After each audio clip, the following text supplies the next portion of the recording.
le moteur de la construction sociale et économique dans l'avenir, comme on a coutume de le dire. Dis-moi ta jeunesse et je te dirai quel pays tu seras demain.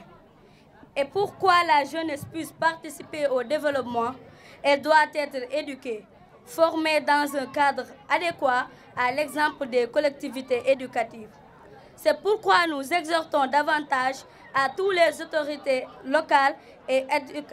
administratives de réfléchir sur la question pour que des collectivités éducatives de ce genre soient installées dans toutes les communes de la région de Thiès.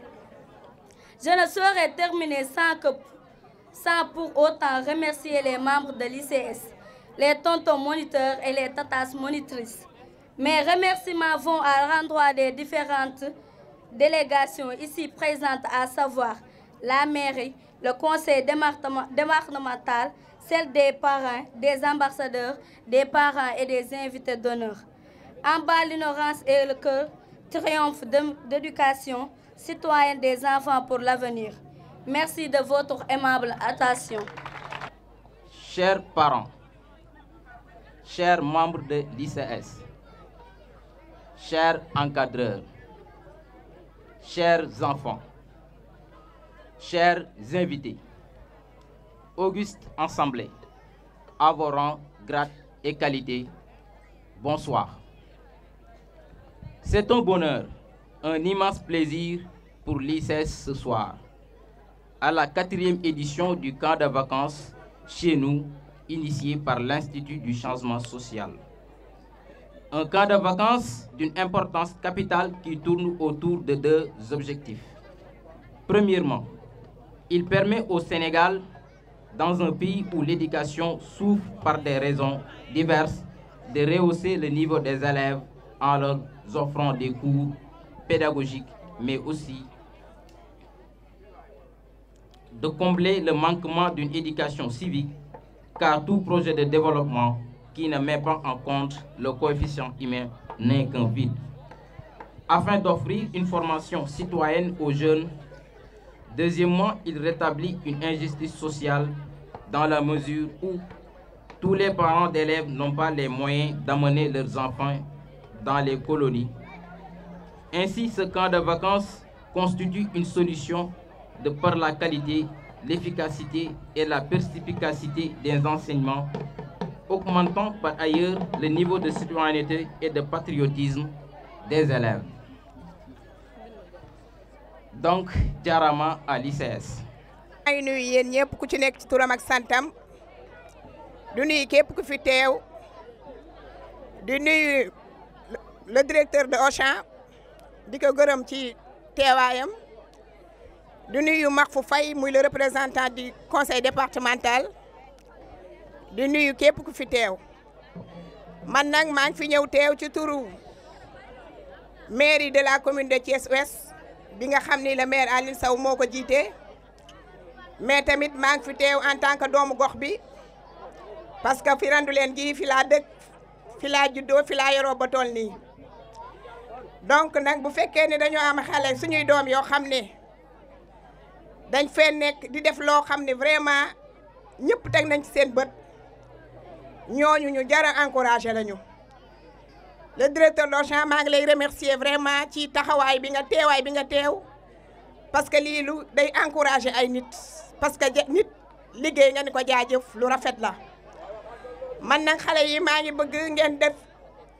mention spéciale seen mag ñi nga xam ne dañoo jóg encadré leen depuis 4 ans damaa bëgg ngeen jóg tàccu leen bu baax a baax a baax a baax.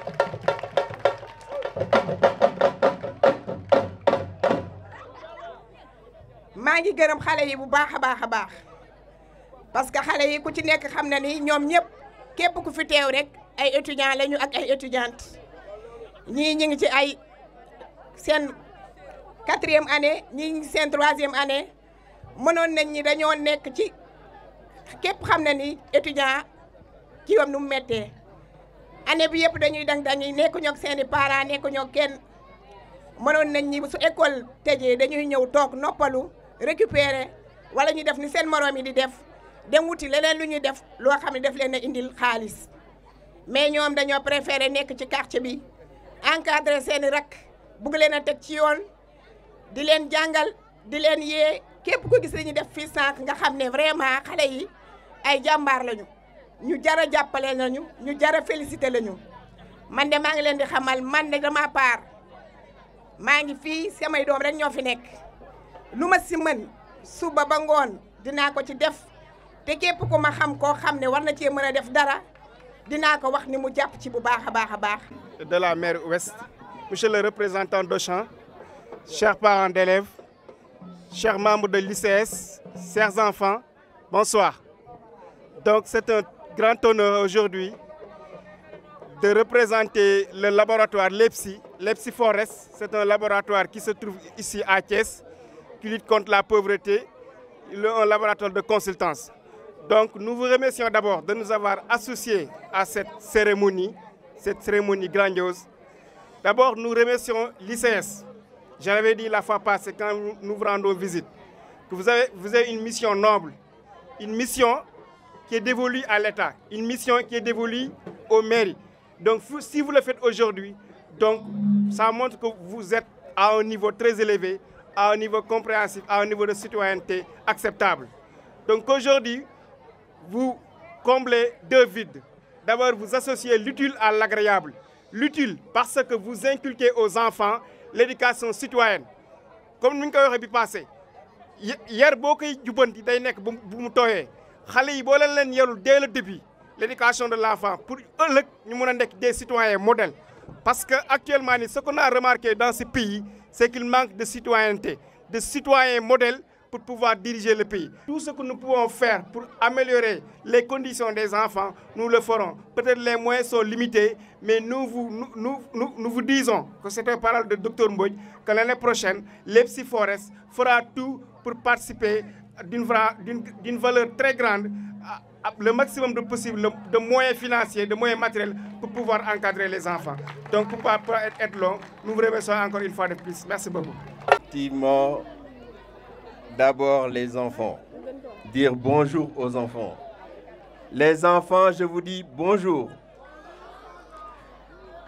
Et je suis heureux effectivement d'être ici parmi vous ce soir. J'aurais aimé juste rectifier une petite chose. C'est vrai, je suis effectivement directeur. Non, mais il faut préciser les choses. Je suis directeur de magasin chez Auchan Retail Sénégal. Mais je suis ici à titre personnel en tant que président du mouvement citoyen, Nouveau Départ Citoyen NDC. Je tenais à le préciser. Je suis là en tant que Thiessois pure souche, qui a été contacté par des jeunes Thiessois plus qu'ambitieux, qui sont venus effectivement me trouver dans mon cadre de travail. C'est pour ça qu'il y a eu amalgame entre ma présence ici et effectivement ma fonction que j'occupe dans ma profession. Donc j'aimerais bien, j'ai souhaité effectivement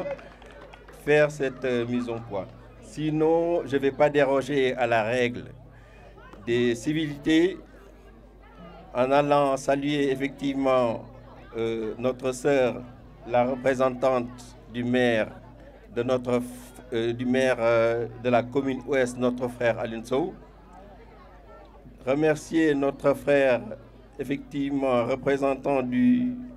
président du conseil départemental. Remercier mon neveu et frère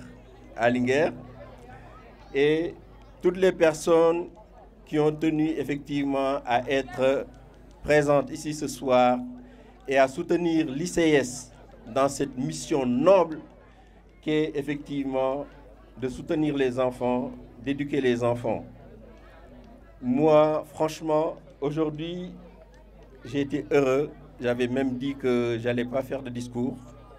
mais je crois que je me suis lancé parce que les enfants m'ont inspiré. Les enfants ont fait des prestations. Les enfants ont revisité notre quotidien. Les enfants nous ont sorti des réalités. Les enfants nous ont fait effectivement devant le fait accompli. Et ça, grâce à des jeunes ambitieux qui sont les membres de l'ICS, qui les ont pris en charge. Aujourd'hui, c'est ça de vraies vacances citoyennes. On dépense quelque part des milliards en les appelant vacances citoyennes. Moi, je me dis, avec les peu de moyens et les peu de soutien que ces jeunes qui croient en eux ont mis en œuvre pour effectivement permettre à ces enfants de nous faire des prestations ici qui vraiment ce soir m'ont fait plaisir en revisitant notre histoire qui est aujourd'hui thème d'actualité, en nous amenant Lat-Dior Ngoné Latyr Diop, en nous amenant Aline Sitoé Diatta. Nous sommes capables de beaucoup de choses. Jërëjëf Sëñ Touba.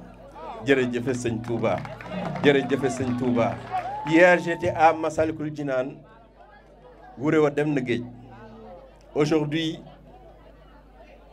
la journée d'hier doit être un nouveau départ pour le Sénégal,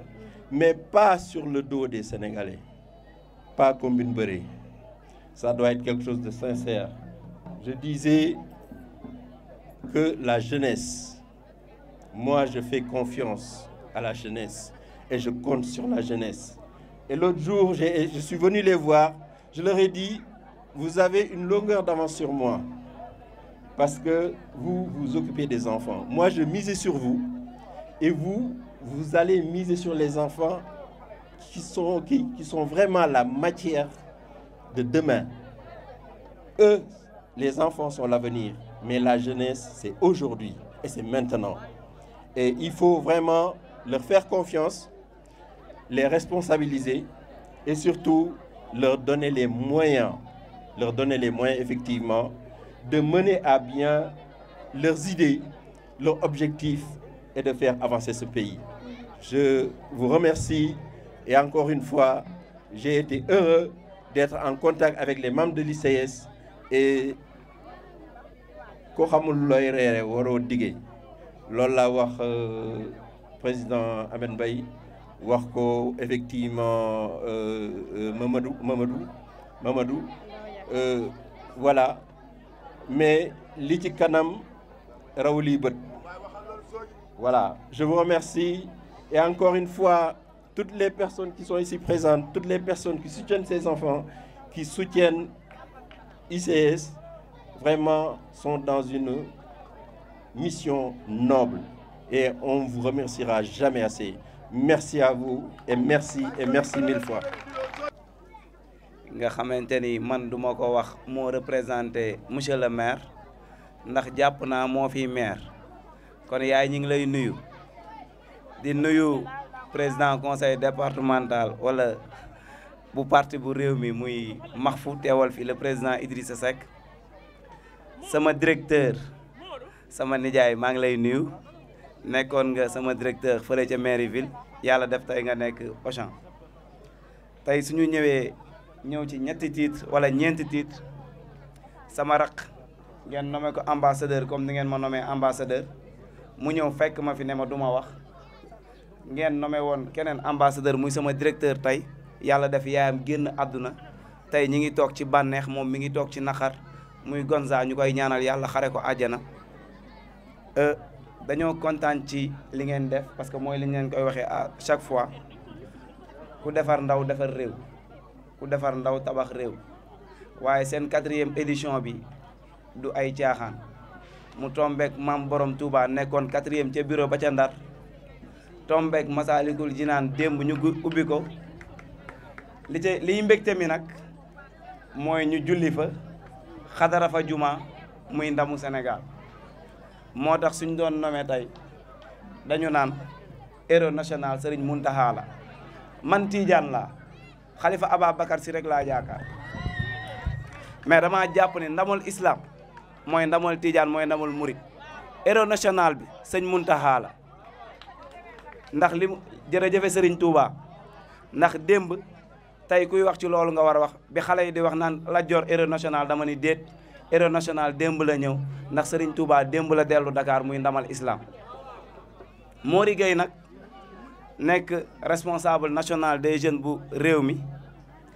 moo ñu waxoon suñu fi teewee ñu jottali leen ay kàddoom jottali leen kàddu président bi ngay jóg bàq nañ la jiiñ nañ la un nouveau leader est né su Idrissa Seck nekkee président ba pare beneen président ngi nii bu randu leen tey maa leen ko wax incha allah continuer leen ci li ngeen di def fruit bi yéen a koy jël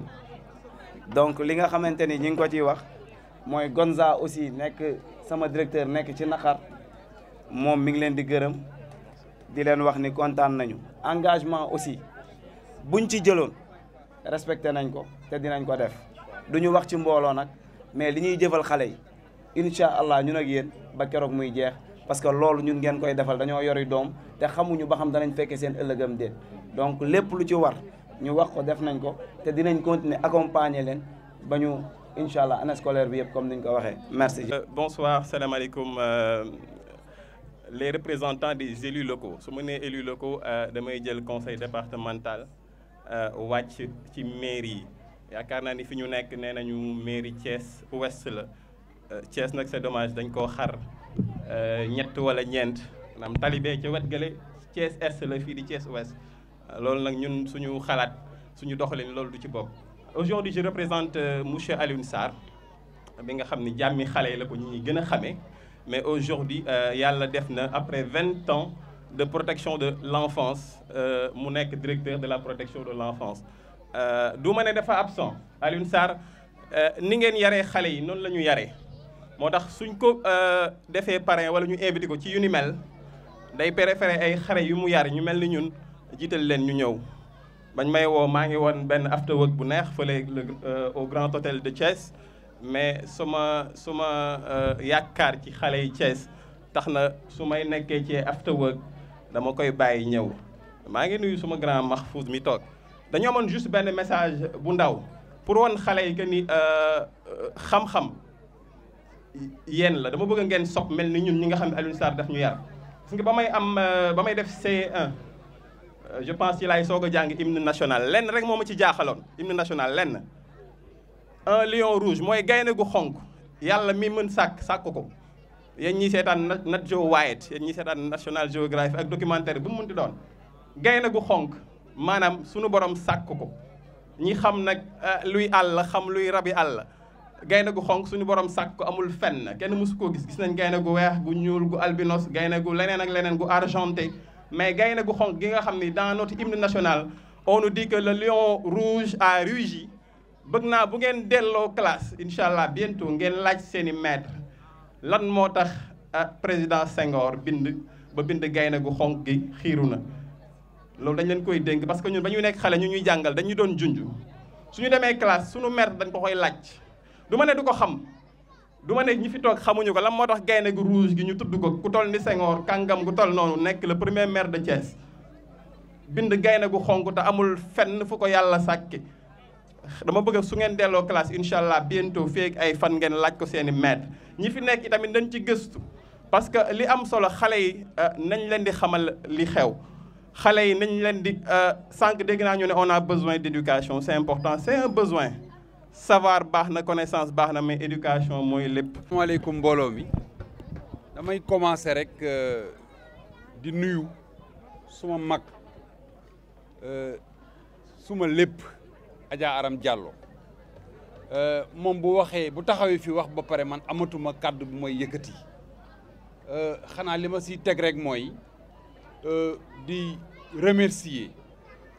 partenaires yi nga xamante ni ñoo ñëw jàppale waa Institut du changement social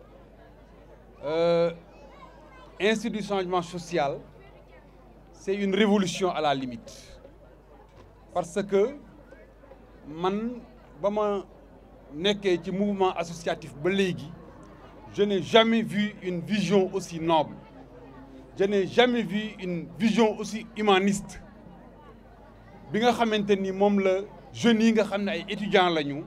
initié l'objectif est tellement noble que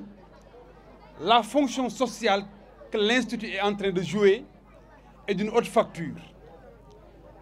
Essayer de réduire une fracture sociale pour permettre à des parents, bien à des enfants de parents, qui peut-être n'ont pas les moyens d'amener leurs enfants en colonie de vacances, en Gambie, au Maroc, ou bien dans les hôtels de la place, qu'on permette à ces enfants-là de se réunir dans un camp de vacances, de mêler pédagogie et activités ludiques, mais surtout également activités de modelage. Je crois que l'initiative ne peut être plus noble que cela. Et c'est la 4e fois que l'on se retrouve ici. Bi mooy ñeenteelu édition bi Ali Nguer wax na ko léegi. Ça veut dire que donc ces jeunes-là, sous la direction de Ahmed Mbaye, leur président, mais également sous la direction de Mamadou Ndaw Dia, qui est l'un des maîtres d'œuvre de ces activités-là, ñu jara remercier la ñu parce que engagement ak volonté la ñu am moo tax ba léegi muy continuer. Et personnellement également dinañu xaw a déplorer li nga xamante ni nii moom la fii notre frère wax léegi mooy que institut bi dafa war a am l'adhésion populaire des autorités mais également des parents. Soutien bi des na, ça nous le reconnaissons. Mais le drame également c'est que au Sénégal ñi nga xam ne dañuy constitué wu en lobby en groupe de pression comme le mouvement navétane,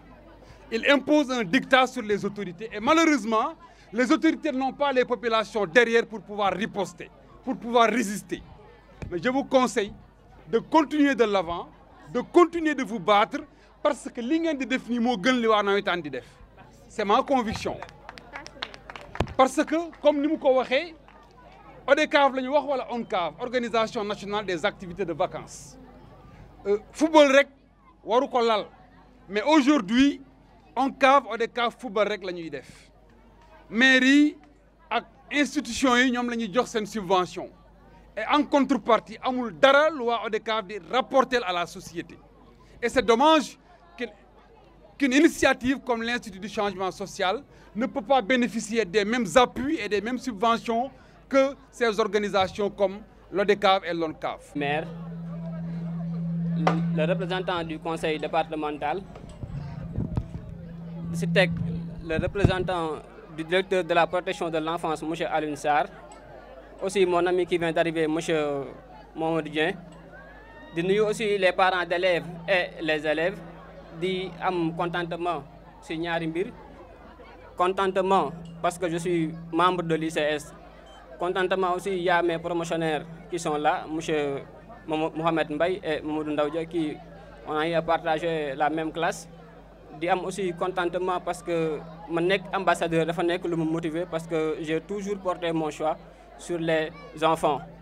Loolu le représentant du directeur de la protection de la petite enfance wax na ko léegi le directeur dafay faral ci activités yu mel nii du ñu yebal bu ñu ñëwee ñu ñaax ci xale yi ci wàllu protection seen wàllu éducation ak seen jàng. Vraiment kontaan na, je suis très ému parce que y a mes promotionnaires aussi ñi nga xam ne aussi dañu dagg seeni examen ñi dagg aussi seeni cours ñëw nekk ak xale yi ci période yi nii nga xam ne lii ce sont les activités de la mairie ak les activités des bonnes volontés ñoom ñëw di ko def tey gàcce ngalaama donc ICS. Et aussi je m'engage à accompagner les élèves durant l'année scolaire li ñu bëgg soit wàllu fourniture wala wàllu inscription je m'engagerai sur tout cela. Ok jërëjëf. Asalaamaaleykum, d'abord dañuy commencer di leen nuyu yéen ñëpp di nuyu membre ICS yi nga xam ne ñoom ñoo nekk sunu ginnaaw di am mbégte ak kontante di wax ci ICS l'Institut du changement social. ICS mi ngi judd en 2016 dans un cadre d'entrepreneuriat social nekk un projet de social boo xam ni ay jeunes étudiants ñoom ñoo ko initié nekkul ay étudiants kese parce que am na ñeneen ak ñeneen ak ñeneen mais ni ci ëpp ay étudiants lañ mu nekk benn projet benn institut boo xam ni dañoo jug ngir ma bëgg a jug ngir ñaari naqar yoo xam ni dañ koo yàgg a naqarlu bi ci njëkk mooy le problème de l'éducation au Sénégal ku na xam Sénégal xam ni dëkk la boo xam ni jamono yi éducation dafay suuxe maanaam njàng mi dafay suuxe ba nga xam ni ICS jug ni kat léegi ñun étudiants yi bu ñu jugatee vacances bu ñu dikkee duñu tëdd duñu nelaw duñu dem sortie duñu feetu duñu def dara dañuy jàppale ñi nga xam ne ñoom ñooy suñuy petit frère ak suñuy petite sœur di leen jox ay cours de vacances. bi ci topp mooy beneen li nga xam ne ICS da koy naqarlu mooy li nga xam ne mooy colonie de vacances ku xam Sénégal xam ni colonie de vacances nekkul parents wu ñëpp ñoo ko nekkul élèves yëpp ñoo mën a dem parce que parents yëpp amuñu moyen ICS ni kon dina initier loo xam ni dina mën a nekk la solution pour remplacer ay cours de vacances ku xam ICS boo ñëwee suñu cours de vacances dafa am benn aspect boo xam ne dañ koo jël en exergue comme lan le coefficient humain parce que éducation kase loolu yarul xale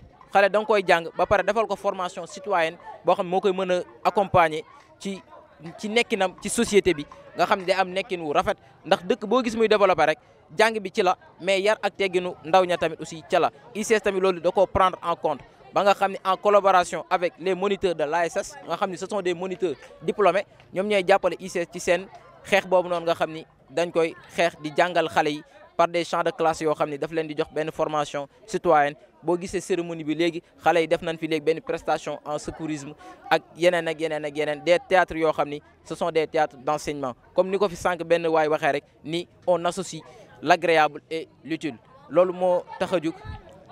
ICS mais ku xam ICS xam ni ICS kese amul moyen dañuy liggéey en collaboration avec ñoo xam ni ñoom ñoo ñuy jàppale ki ci njëkk mooy monsieur le maire de la commune de Thiès-Ouest Alioune Sow, le vice-président du conseil départemental en la personne de Yankoba Diatara. Cette année-ci, on a eu comme partenaire Leipzig 4S, nekk benn laboratoire de consultance ak Auchan Retail Sénégal ak ñeneen ay bienfaiteurs yoo xam dañuy jël seen alal di soutenir ICS ak ñeneen ñoo xam dañuy apporter des soutiens moraux di remercier bu baax ñi nga xam ne ñooy parents d'élèves yi parce que ñoom aussi bu dul woon ñoom ICS du mën a mel ni parce que ñoom ñoo am seen confiance depuis 4 ans bu vacances jotee rek ñu jël seen i doom jox ko waa ICS ci seen camp de vacances di remercier aussi tous les membres de l'ICS parce que ñoom tamit aussi depuis 1 mois ñoo xam ne ñoom ils se sont donnés di joxe à fond seen engagement moom kenn naatable wu ko ñu nekk ay jeunes yoo xam ne ce sont des jeunes très dynamiques ci liggéey bi ñuy liggéey macha allah di rafetlu yéen tamit aussi nga xam ni yéen a assuré woon couverture médiatique bi di remercier ñëpp di remercier parents yëpp di remercier aussi sunu maman Aram Diallo parce que moom aussi comme nee nañ moom mooy représente maire mais Alinguer nee na moom maire la te taxawaayu maire lay taxawee ndax lu ci bare soutien moral yi ñuy apporter rek mënuñu koo fay ak ñeneen parents yoo xam ni dañuy jàppale di ñu apporter des soutiens moraux ak des soutiens financiers en tout cas on remercie tout le monde di remercier tous les membres de l'ICS tous les enfants xale yi tamit aussi ñu ngi leen di remercier bu baax di leen souhaiter une bonne rentrée scolaire di leen xamal ni at mi dañoo bëgg mu nekk at bu spécial ci ñoom ñu gën a góorgóorlu ba xale ICS yëpp bokk ci 5 premières yi parce que ñun d'habitude loolu la ñuy bëgg dañuy bëgg bu école ubbee ba école tëj xale yi bu ñu indee seen i moyens ñu gis ne xale ICS amélioré na ba baax a baax ba bokk ci 5 premières yi loolu la ñuy bëgg te loolu lañ ñaan di ñaan yàlla na leen ko yàlla defal di ñaan membre de ICS yëpp yàlla na leen yàlla fay ndax yàlla rek moo am seen fay yàlla na leen yàlla fay merci beaucoup